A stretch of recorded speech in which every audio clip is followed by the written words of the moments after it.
A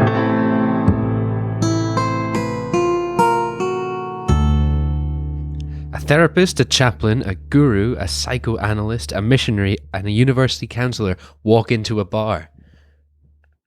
And what happens?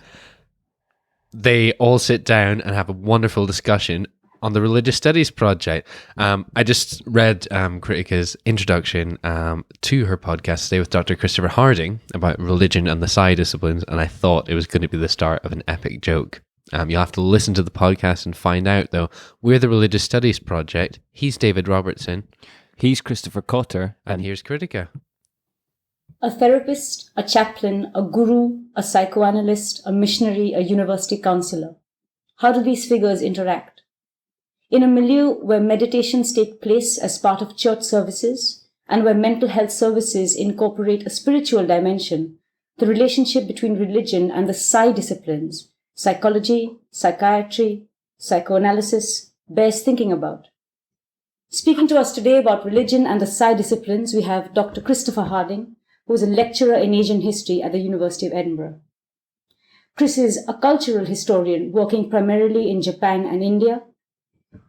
He has most recently published a co-edited volume on religion and psychotherapy in modern Japan, which was published in hardback in 2014 and comes out in paperback next month. Chris is also a journalist who has collaborated with the BBC, and he was one of BBC Radio 3's New Generation Thinkers. Thank you for being here with the Religious Studies Project, Chris. Thank you. Just to start us off, could you tell us a little bit about the Psy-Disciplines? Yes. So when we use the phrase the Psy-Disciplines, I guess we're normally thinking of psychiatry, psychology, and psychotherapy. So psychiatry, I suppose, often thought about as the poor relation of medicine. It's the discipline of medicine that most people wouldn't immediately think of going into. Maybe now, but a few years ago, certainly, I suppose prior to the 1950s, it was a discipline associated with guesswork, with kind of heaving asylums with people that were very difficult to treat, really because their object of inquiry is so difficult, the human inner life, trying to guess at it, finding ways of examining it from the outside or making some use of people's own testimonies. Very, very difficult to try to work out what's going on, very difficult to try to form theories, to form diagnoses. Things improved, I suppose, in the 1950s and 60s with new forms of drugs, and now with new means of scanning, new sorts of theories. Things are getting a little bit better.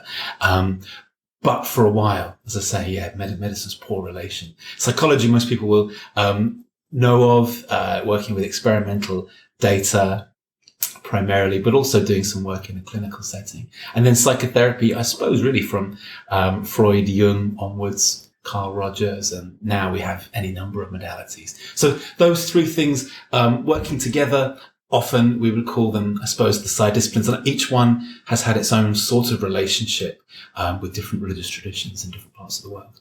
How has this relationship traditionally been conceived?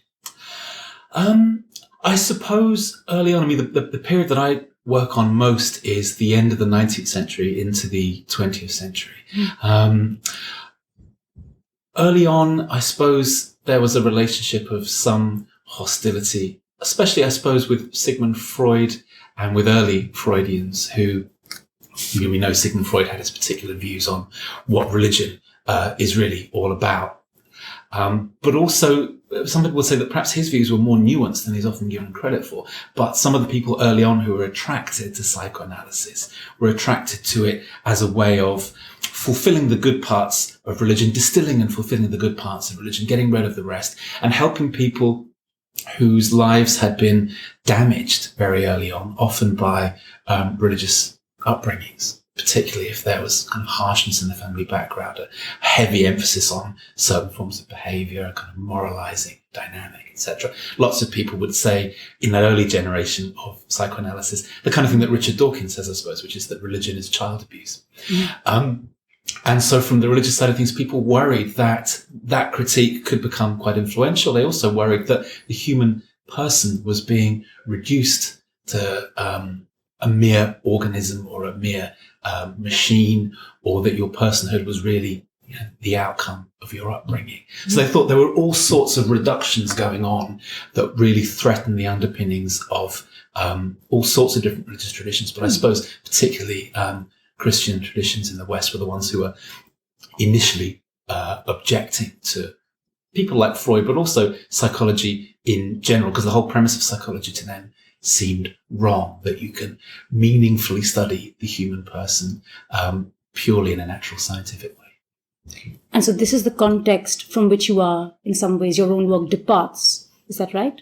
Yes, that's right. I suppose it's partly from a professional historical context, but it's also partly because I was coming across work in Christianity and Buddhism, contemporary Christianity and Buddhism in the US and Japan, the UK and elsewhere, where there seemed to be this mixing and mingling of what seemed to me to be psychological language, talk about the emotional life, theories of childhood on the one hand, and your kind of standard religious stories, theories, theologies, philosophies on the other. And I wasn't really sure what people were doing when they were mixing these two languages. Often you would get a kind of an opening pitch from an apologist for a particular religious tradition where they would say, come, surely your life is a mess. There must be more to this. You must be suffering, you're stressed, you're angry, you hurt people. And then they kind of shift into the pitch, the religious pitch. Later, you see that in plenty of Christian traditions, books of Dalai Lama, Japanese organizations do the same sort of thing. And I was just wondering, what exactly is their view of being human? That they're mixing these two things together, these two, even 3 or 4 registers of language together in trying to make a pitch for people. Is the kind of emotional, psychological a sort of a facade? Is it just that initial pitch to get people interested? Or are these worlds actually doing business in a way that could be very interesting and very fruitful? And I wanted to find a way of almost taking them to task, piecing their language apart and saying, well, where are you getting these bits and pieces from? What do you actually mean when you talk about what the emotional life is, what the significance of the emotional life is, how we might read it in a religious or a spiritual way? And I was really looking around for ways of doing that, digging away really at some of the language of contemporary religion and spirituality. While also seeing them as part of a larger marketplace might not be the right word, but certainly all of them as part of this, a milieu together. So the language is shared, but they're also part of the same network. You used the word business, them doing business with each other. Yes, I think so. There was a great book came out 10 years or so ago, Richard King and Jeremy Corrett, Selling Spirituality. Wonderful book, which really helped to get me thinking about this. I think one of the things they were concerned about is that I think it was broader than the kind of mental health dynamic, which interests me, but it was this sort of critique of late capitalist culture that exploits religious traditions for techniques or ideas that kind of keep people going as effective producers and consumers. So there is that element to it, I suppose, as well. And the sense of doing business together, I think we can get into some of the history of this a little bit later on.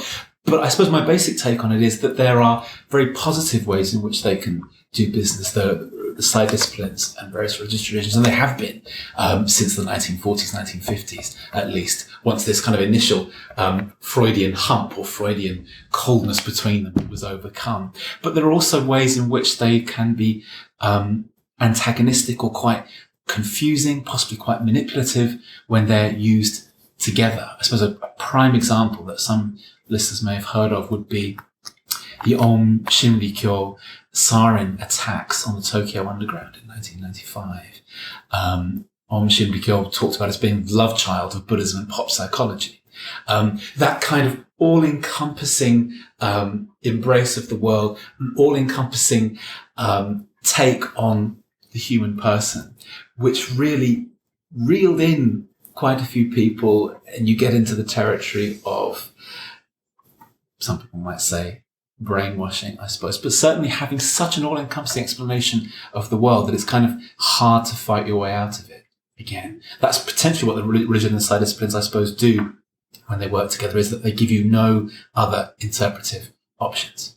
Almost anything that you might think or feel or desire or do can be quite convincingly interpreted by this uber framework that together they seem to create.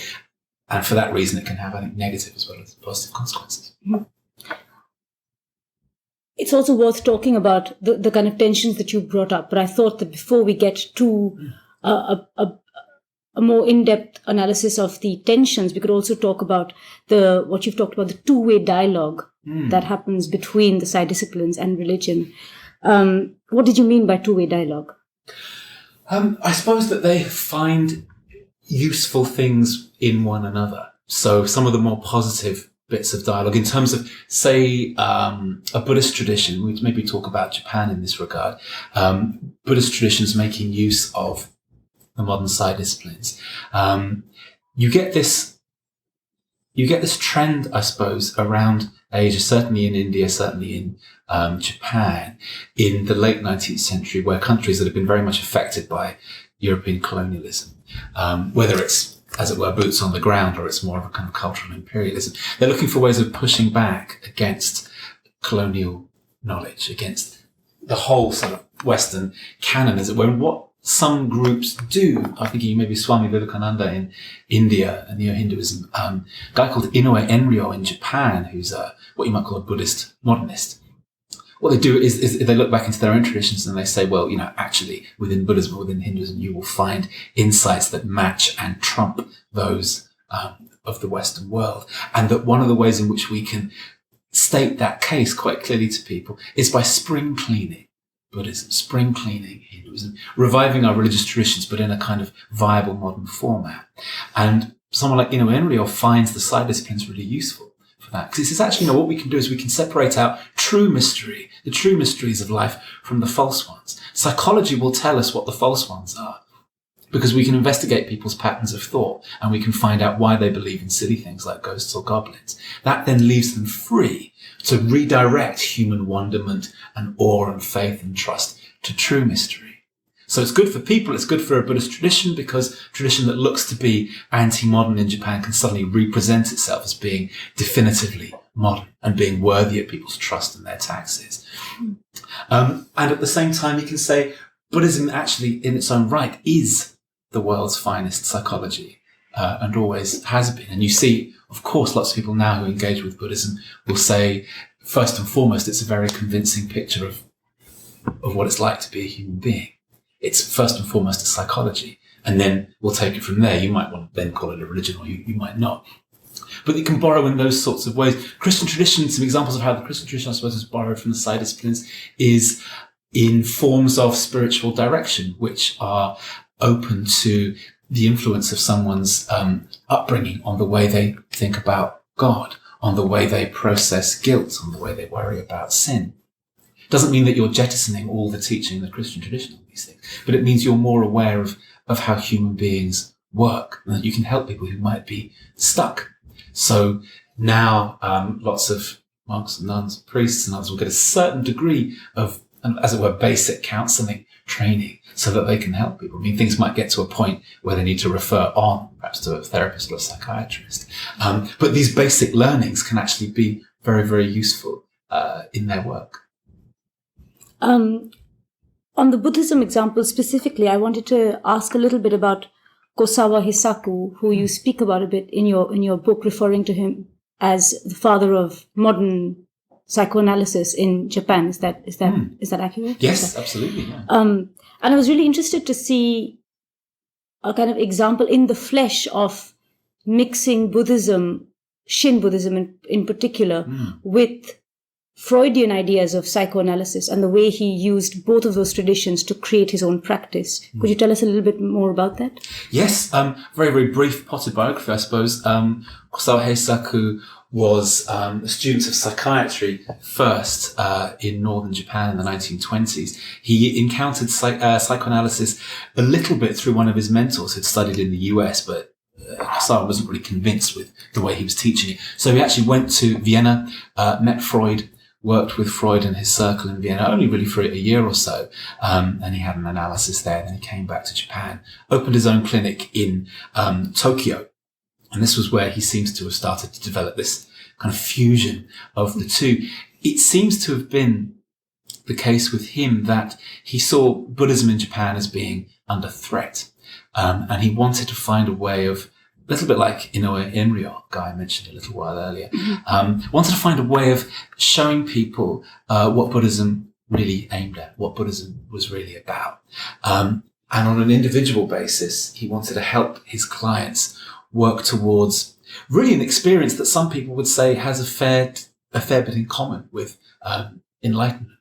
His theory was basically that if a client is in psychoanalysis for a certain period of time, they have a kind of releasing of all sorts of material from the unconscious bit by bit, which gives them a certain amount of freedom. But what it also does is it shows them something that's absolutely key in Shin Buddhism, which is that human beings are right down to the ground corrupted, that we cannot really achieve anything useful in terms of our own salvation for ourselves and by ourselves, that we need the help of what Shin Buddhism talks about as other power, Amida Buddha. It's all right to discuss that in conceptual terms, in philosophical terms, but it doesn't get you there. So Kusawa's idea was that actually one of the things that does get you there, that goes beyond a philosophical conversation about these things, is to be face to face with a therapist, to tell them all the things you've done, all the things you're thinking, all the things you secretly want. To get into all that material, you suddenly see the reality of your corruptness and your helplessness. And by doing that, by seeing that, almost you can't help yourself. By going through that process, then you open yourself out onto realizing that you need to rely completely upon other power, which is a key goal for Shin Buddhists. It sounds almost like an involuntary confession. I think that's absolutely right, because while that's a lovely way of putting it, because while confession is voluntary, you're still in control of the terms, aren't you? It's only when you come face to face with things that you really don't have any control over, that you finally feel helpless in the face of. That's the real moment of conversion for Kusawa and in Shin Buddhism. So that is how Kusawa sees the usefulness of psychoanalysis. He told one of his students, who I interviewed as part of my work, that unless psychoanalysis can bring people to that kind of an experience, then it'll never succeed in Japan or anywhere else, actually. And now in Japan, it's a bit of a minority sport in Japan. So perhaps he was right. But I think the core of what he was getting at, this is back in the 1930s, early 1940s, is quite similar to some of the work that goes on now, trying to link up psychoanalysis with Buddhism, the work of people like Mark Epstein, Jack Engler, and others. I see quite a lot of what Kusawa was trying to get at, being fulfilled and worked through in their writing. Was he seen to be religious at the time? Because of course in Japan, religion itself would be a kind of contested word. Was he seen to be religious even at the time that he was practicing in the 1930s, 40s? Some of his students, it's often difficult to make a division. It's probably silly to try to make a division, actually, between the extent to which Kusawa was religious and the extent to which he was a man of his times. There were therapists like him and others working in Japan in the 30s and early 40s who saw it as their role to be a kind of kindly, but actually quite straightforwardly didactic father figure for their clients. So rather than being the kind of classic mirror as a therapist, where you simply reflect the client back to themselves and you don't have much of your own input, Kusawa would give quite heavy advice. Some of his students described him as being quite motherly.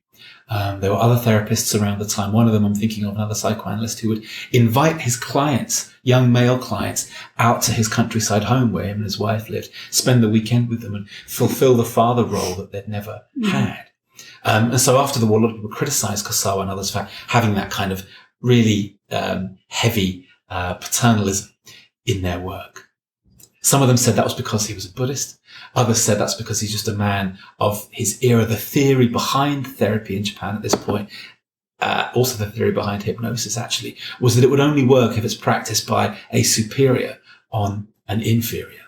So women couldn't be hypnotists or therapists for men because they couldn't give that kind of guiding element that a superior could give to an inferior.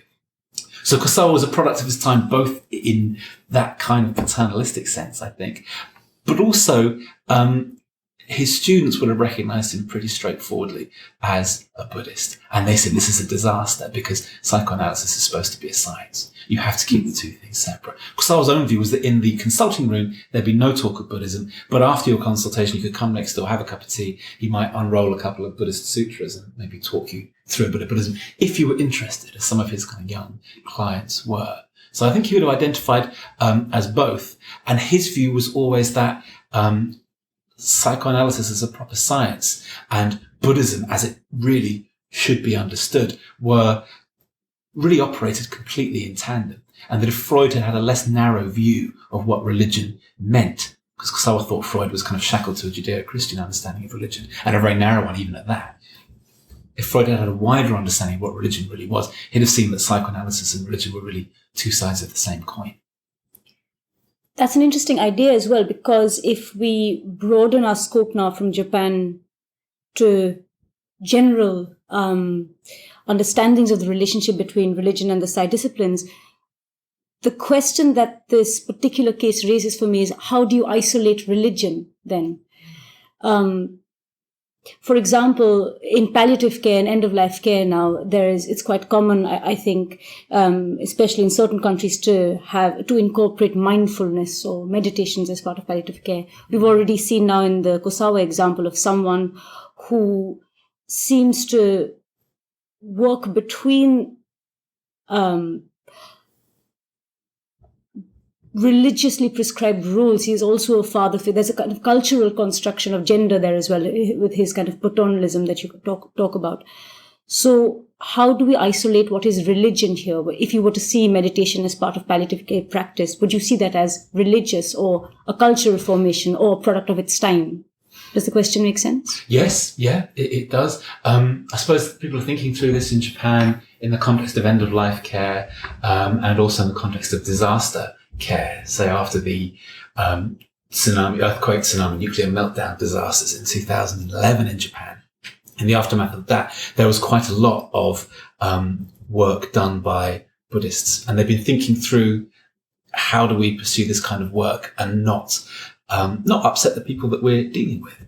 I think their view would be that all the care they offer is religious, but how they present it, what can seem like quite simple things. What are they going to wear while they go about this care? Whether it's on a vihara ward, which is a Buddhist end-of-life care ward, or whether it's working in disaster care. Are you going to come in sort of civilian clothing? Are you going to dress in your Buddhist robes? Are you going to use Buddhist language, prayers, rituals, or are you going to use the language of psychology and psychotherapy?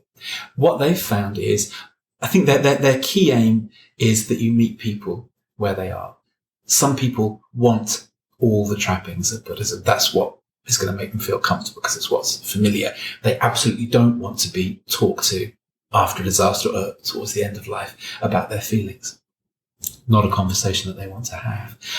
So for those sorts of people, you can move more towards these familiar signs and symbols of classical, religion, as it were.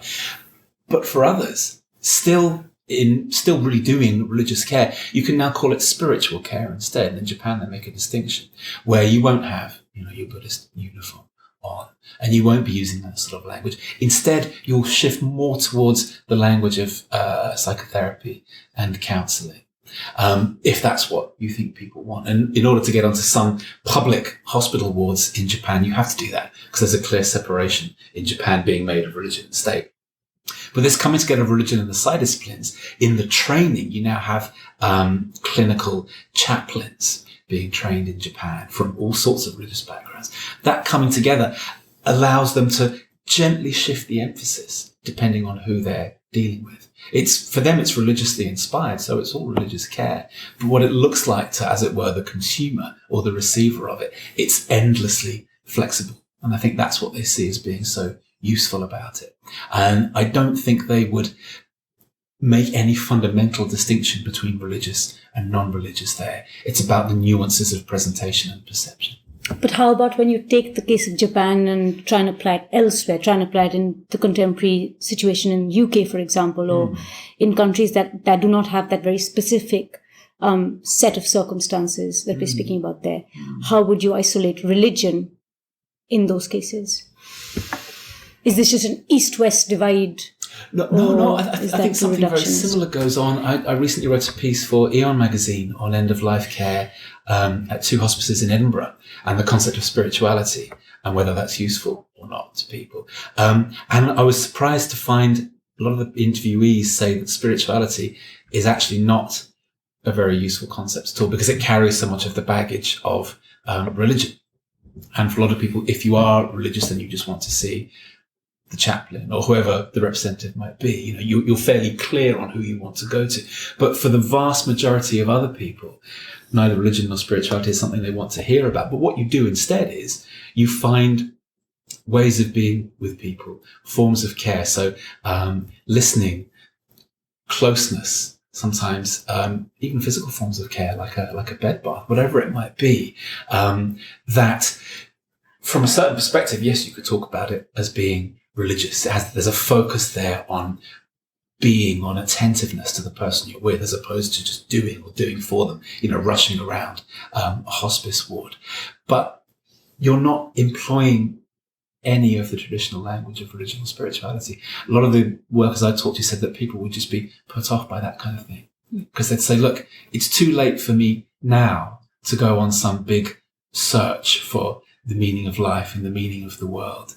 I need something that goes beyond concepts or that goes beyond a fundamental change in who I am and how I look at the world.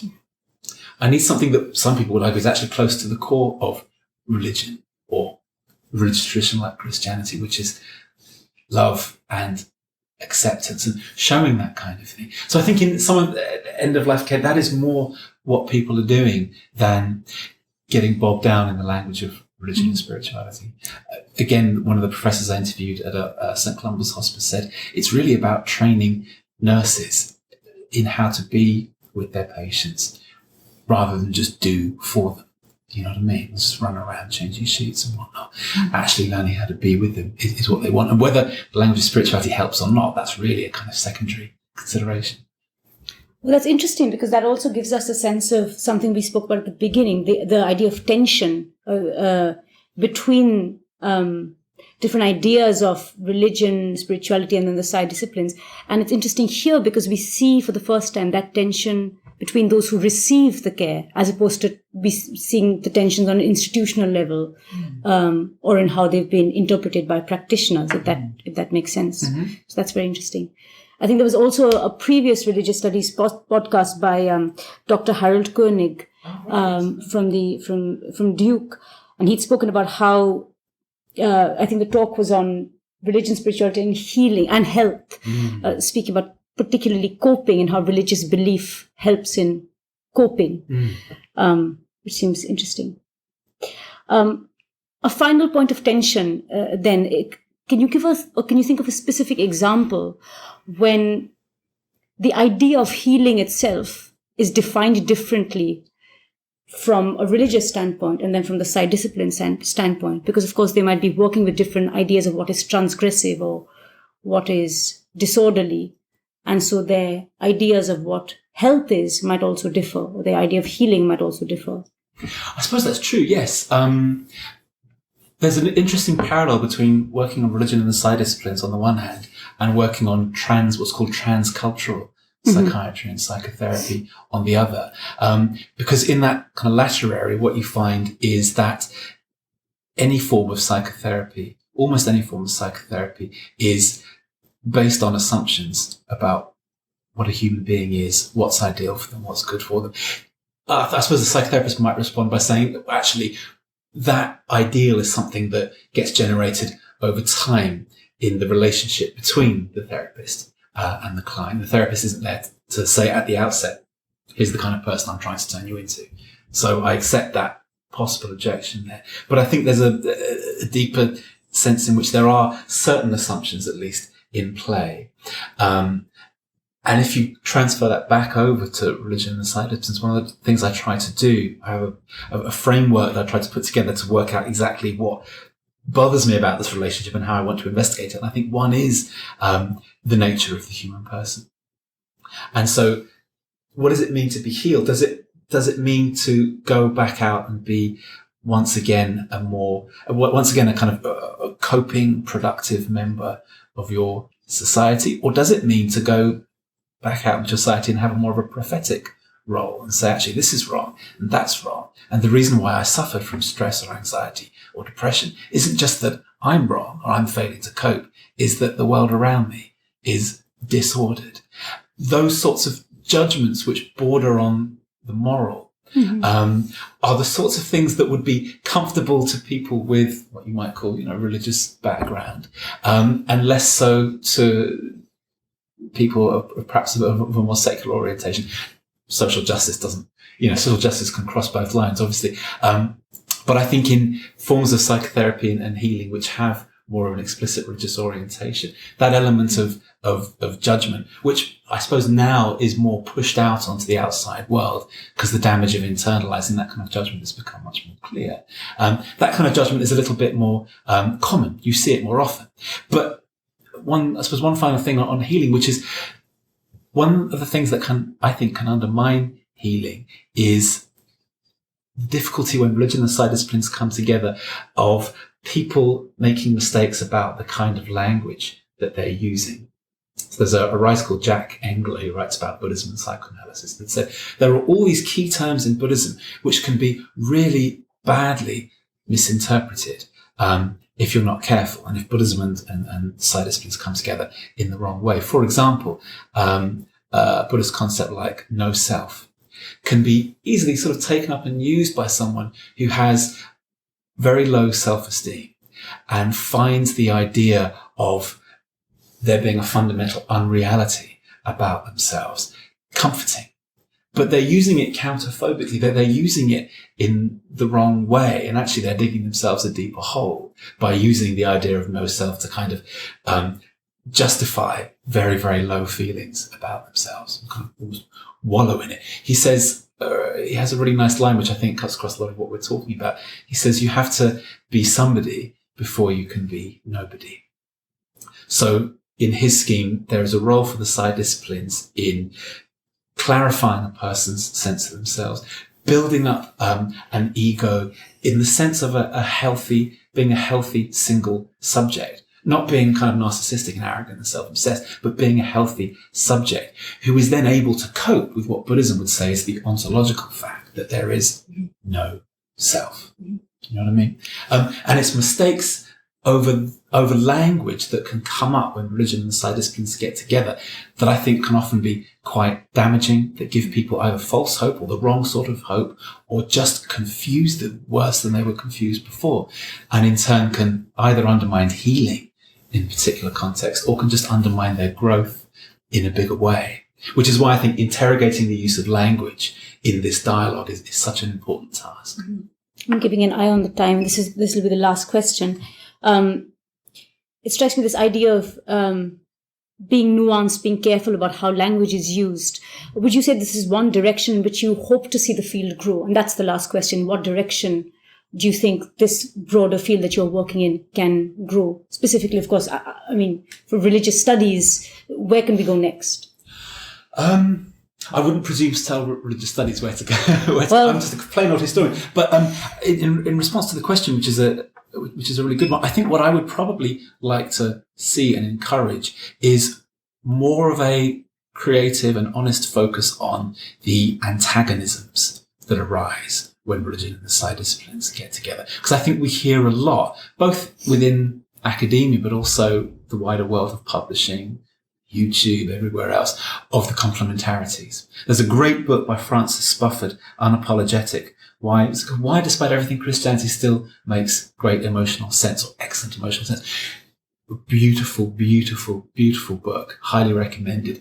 But that kind of talk about how religion and our understanding by the psy-disciplines of what a human person is, how these things work together so well, how one can be a great means of explanation for the other, how one can draw a person into the other. I think all that's true and all of it's wonderful, but I think there needs to be more of a focus on where these things can actually break down, where they're offering views of the world which simply aren't compatible and people shouldn't be told that they are, or where mistakes, confusions can arise that actually cause people suffering. And by trying to investigate those better and clarify them and be honest about them, I think the field gets more interesting and less harm is done to people as a result. So I think that's the one big area I'd like to see more happen. On that important note, thank you very much, Dr. Chris Harding, for joining us at the Religious Studies Project. Thanks so much to Critica and to Christopher Harding for that. And also thanks so much to our generous sponsors, who we didn't mention last week at all. We are sorry. We are sorry. That is the British Association for the Study of Religions, the International Association for the History of Religions, and the North American Association for the Study of Religion. Thank you so much for your generous sponsorship of the RSP this week and every week. Nice. If you want to sponsor the Religious Studies Project, you can do so by using our Amazon affiliate links. That way we get a small percentage of whatever you spend money on, be it toy dinosaurs, seed potatoes, Pokemon balls, Guitar pedals. We're looking at you, Craig Martin. Cat accessories. Whatever it is you spend, we get a small cut. So basically you're taking money from the man and you're giving it to us to make these wonderful podcasts, which you get for free every week directly into your lug hole. Exactly. It might also be that you work for the man in some capacity, and if you would like to advertise with us, that is something that we're exploring at the moment. It's up in full swing. It's another way of supporting us, and we've got a few big plans for how we're gonna, what's going to be the next step in the RSP journey. So yeah, if you've got a book coming out or some other sort of product that you might have a university, a course that you want to promote, that sort of thing. Conference. If there's space in the budget for advertising, do consider us as a venue for that. And Sammy will be happy to hear from you. And yeah, drop us a line with that or any other comments, queries or questions to editors@religiousstudiesproject.com as ever. Next week, it's an interview that I recorded with Marinda Simmons and Mike Altman about reinventing graduate study in the study of religion. So we talk a lot about podcasts, for example, in that interview. It should be good. Really interesting. We haven't had a pedagogy episode for a little while, so that's great to hear. In the meantime, don't forget to come back for the response on Thursday. Don't forget to enjoy the Opportunities Digest on Wednesday, and come back next week. And as ever, thanks for listening.